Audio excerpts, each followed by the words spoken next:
The guy came up to me in the street the other day and he said, look, I've got a little game that I'd like to play with 3 playing cards. We've got this card, and that card.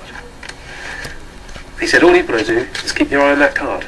And as he said it, he moved it to the bottom of the pile. I saw him do it. I said, it's easy, that card's on the bottom. He said, no, that's this card. I said, fine, well, if this card's on the bottom, that card must be on the top. He said, no, that's also this card. I said, no, if this card's the bottom on the top, that card must be in the middle. He said, no, that's also this card. I said, well, that's not fair because you're using 3 of this card. He said, no, that card's on the bottom. I said, yeah, but that was this card just now. He said, yeah, but so is the one on the top. Now it's also that card. I said, well, fair enough, that card's on the bottom and on the top. You're using 2 of that card. He said, no, I'm using 3. That card's also in the middle. I said, well, if that's not fair, you're using 3 of that cards. He said, no, we've got this card, and we got this card, and we got this card. I said, well, you're obviously cheating. And he said, well, yeah, you've got to remember in life, you get a little bit of this, you get a little bit of that, but you get not much of the other.